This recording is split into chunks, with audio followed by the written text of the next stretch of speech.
Hello everyone, आप सभी का स्वागत है बिहार बोर्ड क्लास 8 मैथमेटिक्स के दूसरे चैप्टर में। जो दूसरा अध्याय है वो है एक चर वाले रैखिक समीकरण, linear equation in one variable.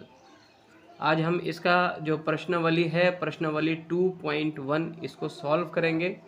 लेकिन प्रश्नावली को करने से पहले हम कुछ तथ्यों को जानना चाहेंगे सो दैट कि हम इस प्रश्नावली को आसानी से समझ सकें। स्टूडेंट्स, ऐसे दो व्यंजक जिनके बीच बराबर का चिन्ह हो, इक्वल्स टू का साइन हो, समीकरण यानी कि इक्वेशन कहलाता है। अच्छा, किसी भी समीकरण में जो बराबर का चिन्ह होता है, इक्वल्स टू साइन जो होता है, उसके बाईं ओर के व्यंजक को समीकरण का बायां पक्ष यानी कि लेफ्ट हैंड साइड, एवं बराबर के जो दाहिनी ओर के व्यंजक होंगे उसको समीकरण का दायां पक्ष यानी कि राइट हैंड साइड कहलाता है।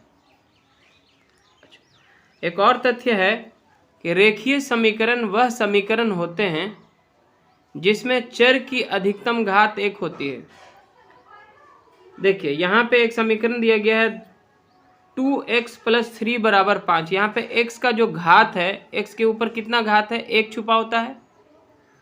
इसके ऊपर अगर घात 2 हो जाए तो वो रेखीय समीकरण नहीं होगा। मान लिया जाए, यहाँ पे देखिए नीचे के उदाहरण में 2x² + 3 = 5, ये रेखीय समीकरण का उदाहरण नहीं है, क्योंकि रेखीय समीकरण में जो चर होते हैं जैसे x, y, z, a, b, c, ये सब चर हैं। इसका जो अधिकतम घात है वो 1 होता है। 1 से अधिक घात होने पे वो रेखीय समीकरण नहीं कहलाते हैं। अच्छा, चर क्या होते हैं? देखिए, चर कहते हैं इस तरह के चीज़ों को जैसे x, y, z, a, b, c। इनका मान कभी भी निश्चित नहीं होता है।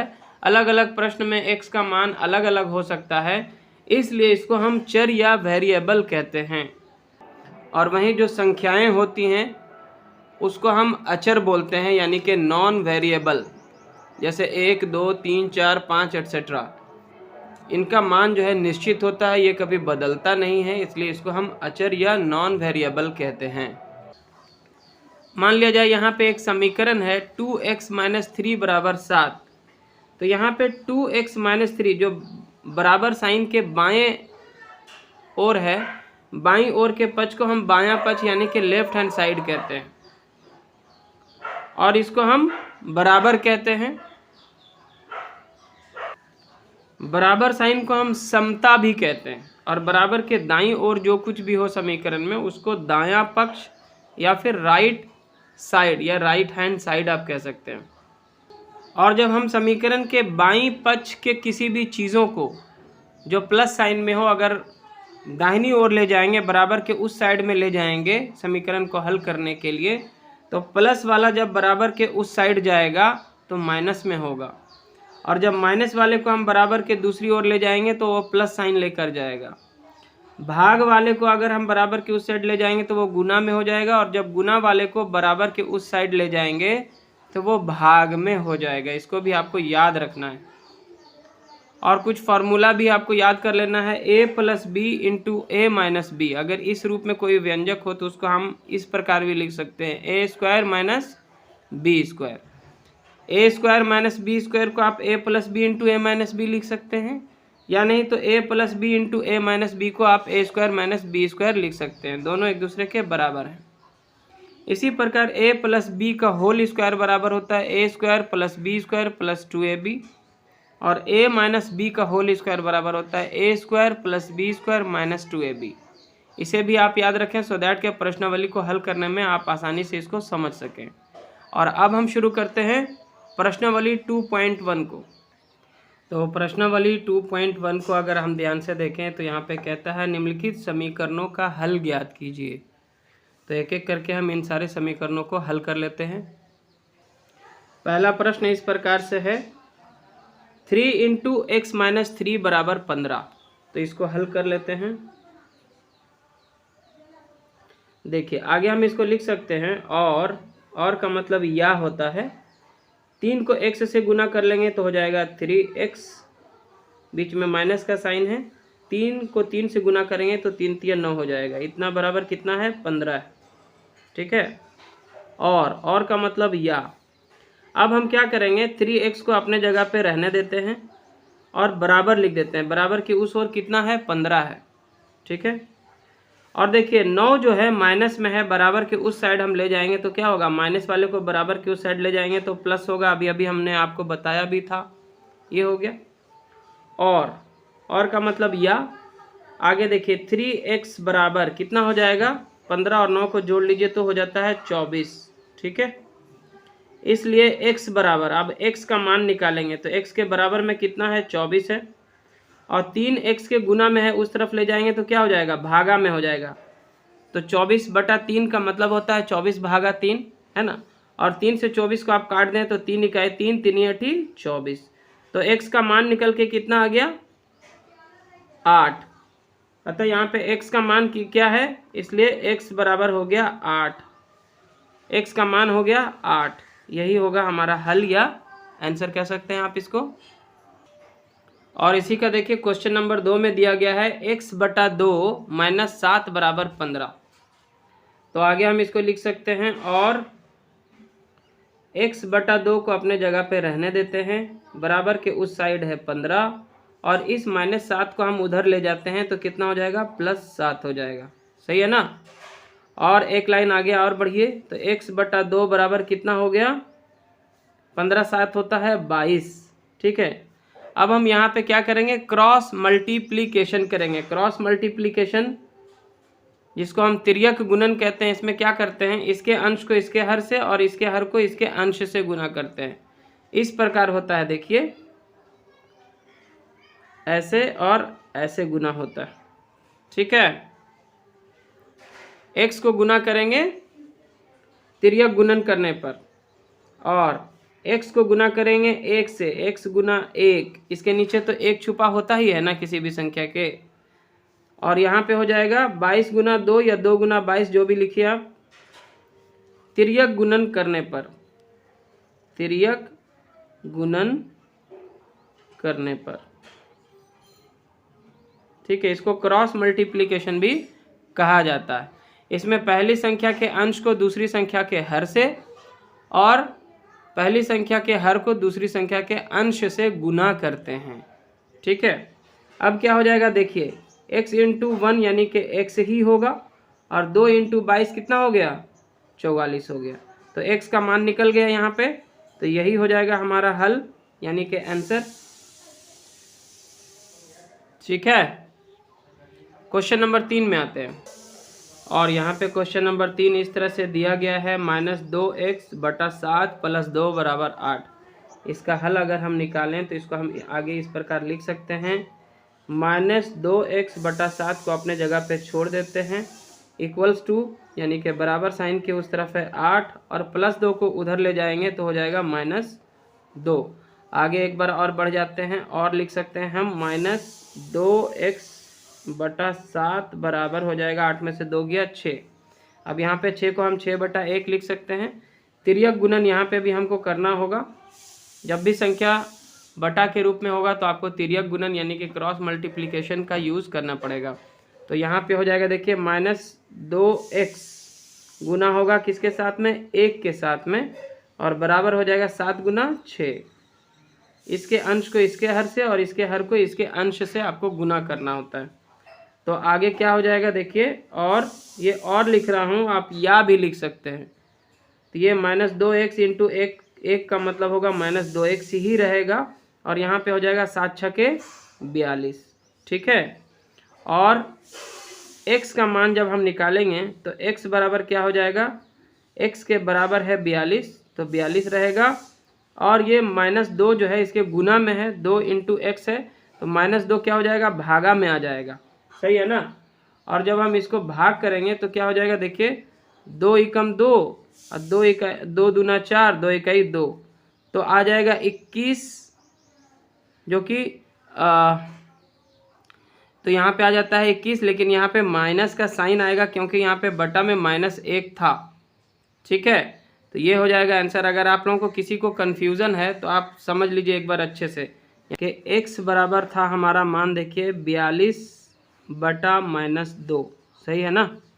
इसको 2 इकाई 2 और 2 दूना 4, 2 इकाई 2 है, हमने ऐसे काट लिया। तो आप बोलेंगे माइनस तो नीचे है, तो 21/-1 है आपका मान, सही है। अब हम क्या कर सकते हैं, किसी भी संख्या में ऊपर नीचे सेम संख्या से गुना कर सकते हैं। अगर हम दोनों में -1 से गुना कर दें तो अब इसका मान क्या आ जाएगा, 21 गुने -1 होगा तो -1 21 हो जाएगा। 21 को -1 से गुना करेंगे तो क्या होगा, -21, और यहाँ पे माइनस माइनस क्या हो जाएगा, प्लस, और 1 को 1 से गुना करेंगे तो 1 आएगा, माइनस माइनस प्लस हो जाएगा। तो बटा 1 आप लिखें या मत लिखें कोई फ़र्क नहीं पड़ता है, एक्चुअल में मान कितना आएगा, -21 ही आएगा। सो आई होप कि आपको ये डाउट क्लियर हो गया होगा। तो क्वेश्चन नंबर 4 में दिया गया है 7 - 3x = 18। तो आगे हम इसको हल इस प्रकार कर सकते हैं, हल या हम लिख सकते हैं या और लिख सकते हैं। देखिए यहाँ पे रहने देते हैं -3x को यहाँ पे रहने देते हैं, बराबर लिख देते हैं 18, और ये +7 है तो उधर ले जा रहे हैं, -7 हो जाएगा, होगा। या हम लिख सकते हैं -3x बराबर कितना हो जाएगा, 18 में से 7 गया तो 11 हो जाएगा। कितना हो जाएगा, 11, ठीक है। इसलिए जब हम x का मान निकालेंगे तो x का मान क्या हो जाएगा, 11, और ये गुना में जो 3 है वहाँ पे जाके क्या हो जाएगा, बटा में 3 हो जाएगा। तो ये -3 बराबर हम इसको लिख सकते हैं -11/3। 11/-3 बराबर होता है -11/3 के। साइन चाहे नीचे हो या ऊपर हो एक ही बात है, क्योंकि देखिए अगर हम इस संख्या में भी 11/-3 है, इसमें अगर हम ऊपर नीचे -1 से गुना कर दें तो इसका मान क्या आ जाएगा, 11 × -1 हो जाएगा -11, और नीचे माइनस माइनस क्या हो जाएगा, 3 इकाई 3, तो ये वही मान निकल के आएगा। तो यहाँ पे इसका आंसर ये हो जाएगा। ये आपको हमने समझाने के लिए बताया है, ठीक है। क्वेश्चन नंबर 5 को देखिए, यहाँ पे दिया है 18 = 40 - 3x। इसका हल हम इस प्रकार करेंगे, इसको हम और लिख सकते हैं। 3x देखिए बराबर के उस साइड में है, उसको हम इस साइड ले आते हैं तो क्या हो जाएगा, माइनस में है तो प्लस में आएगा इस साइड में।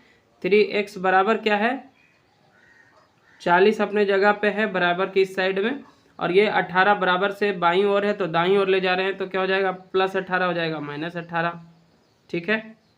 और आगे हो जाएगा 3x = 40 - 18, यानी कि 40 में से 18 जाएगा तो कितना बचेगा, 10 में से 8 गया 2, और 3 में से गया 2, 22 बचेगा। इसलिए x का जब मान आप निकालोगे तो क्या हो जाएगा, x = 22 है, और गुना में 3 है, उधर जा रहा है तो भागा में 3 हो जाएगा, यानी कि बटा में हो जाएगा। तो इस प्रकार इसका मान आएगा 22/3, ठीक है। और अब हम क्वेश्चन नंबर 6 को सॉल्व करते हैं। देखिए यहाँ पे दिया गया है 25/6 - 9y = 11। और लिख सकते हैं इसको, -9y को यहीं पे हम छोड़ देते हैं, बराबर की उस ओर है 11, और 25/6 को उधर ले जाएंगे तो हो जाएगा -25/6, ठीक है। और -9y बराबर हो जाएगा, यहाँ पे 6 लासा के रूप में ले लेते हैं। 11 के नीचे 1 छुपा होता है, 1 से ये 6 बार में कटेगा तो 11 में 6 से आप गुना करेंगे तो 66 हो जाएगा। 11 × 6 = 66, माइनस 6 से ये 1 बार में, यहाँ पे देखिए आप 1 रख लीजिए, आपको कन्फ्यूज़न नहीं होगा। 1 से देखिए ये 6 बार में कटता है तो 11 में 6 से गुना करेंगे, 11 × 6 = 66 हो जाएगा। माइनस का साइन बीच में है, 6 इकाई 6 तो 25 इकाई 25। और आगे बढ़ते हैं, -9y = क्या है, 66 में से 25 को आप घटा दीजिए, 41 हो जाएगा। देखिए 6 में से 5 गया 1, और 6 में से 2 गया तो 4/6। अब -9y के नीचे भी 1 छुपा होता है, यहाँ पे अब हम क्रॉस मल्टीप्लिकेशन का यूज़ करेंगे। -9y को हम गुना करते हैं 6 से, और 1 को गुना करेंगे 41 से, तो 41 ही रह जाएगा। और हो जाएगा देखिए यहाँ पे 9 × 6 = 54, -54y = 41, ठीक है। इसलिए y का मान क्या हो जाएगा, y = 41/54, और ये माइनस का साइन है तो यहाँ पे आप माइनस का साइन डाल दीजिए। ये हो जाएगा आंसर आपका। ठीक है। और अब हम क्वेश्चन नंबर 7 को देखते हैं। 2.4 बराबर है x बटा 2.5 माइनस 1। और इसको हम लिख सकते हैं, देखिए 2.4 बराबर के उस ओर 2.5 को हम लासा के रूप में ले आते हैं, इसके नीचे भी 1 छुपा हुआ है।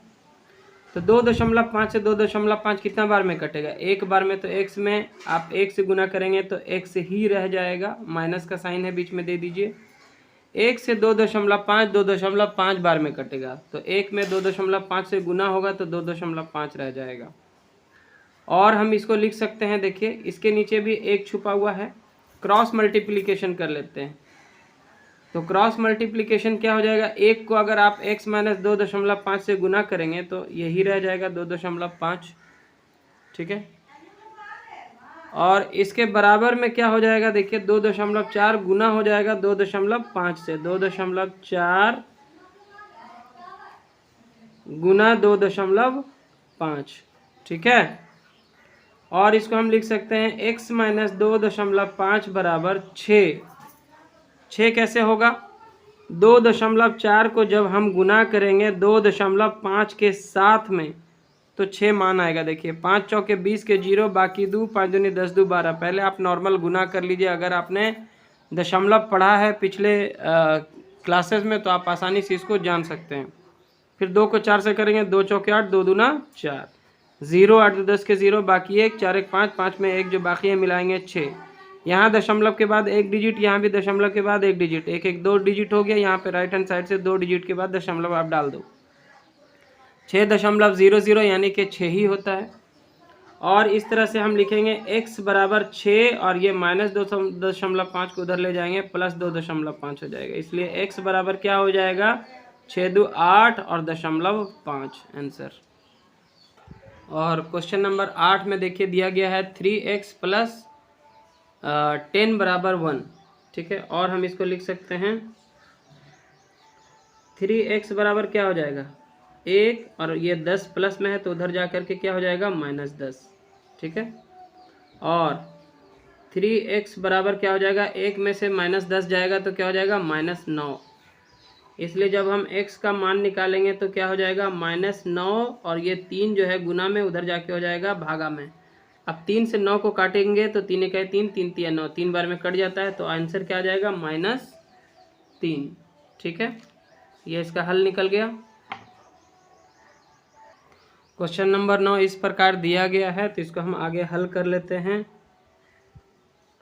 देखिए 2 को x से गुना करेंगे तो हो जाएगा 2x, प्लस 2 को गुना करेंगे किससे?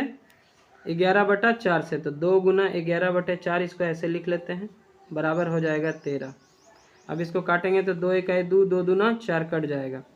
और आगे बढ़ेंगे तो हो जाएगा ये 2x प्लस 11/2 बराबर 13। होगा कि नहीं होगा? और आगे देखिए इसको हम क्या कर सकते हैं, यहाँ पे इन दोनों का, इसके नीचे 1 छुपा होता है, इन दोनों का 1 और 2 का लासा क्या आएगा? 2 ही आएगा। तो 1 से ये 2 बार में कटेगा, 1 दूना 2, तो 2 को 2x में गुना करेंगे तो 2 दूना 4x हो जाएगा, और प्लस 2 इकाई 2, तो 11 इकाई 11 ही रह जाएगा, बराबर है 13। ठीक है। और हम इसको बहुत आसानी से आपको समझा रहे हैं सो दैट कि आप आसानी से समझो, हम शॉर्ट में नहीं बता रहे हैं। तो यहाँ पे कितना हो जाएगा? देखिए क्रॉस मल्टीप्लिकेशन आप कर लो, यहाँ पे इसके नीचे 1 छुपा होता है, तो इसको 1 से गुना करेंगे तो कोई फ़र्क नहीं पड़ेगा, 4x प्लस 11 ही रह जाएगा। और यहाँ पे 2 और 13 क्या हो जाएगा? गुना हो जाएगा, क्रॉस मल्टीप्लिकेशन, 2 गुने 13। और क्या हो जाएगा? देखिए 4x बराबर, देखिए 13 दूनी क्या हो जाएगा? 26, और ये प्लस 11 को उधर लेके चले गए तो माइनस 11 हो जाएगा। और 4x बराबर क्या हो जाएगा? 26 में से 11 को घटा दीजिए, 6 में से 1 गया 5, और 2 में से 1 गया तो 1। ठीक है। इसलिए x का मान कितना हो जाएगा? x का मान हो जाएगा 15 है बराबर में, और 4 गुना में है तो हो जाएगा भागा में, तो हो जाएगा 15/4। तो ये इसका आंसर निकल गया। और आगे है क्वेश्चन नंबर 10, जो कि इस प्रश्नावली का अंतिम क्वेश्चन है। तो इसको भी हम हल इस प्रकार से कर सकते हैं और लिखेंगे, देखिए x/3 को हम अपने जगह पे छोड़ देते हैं, ठीक है।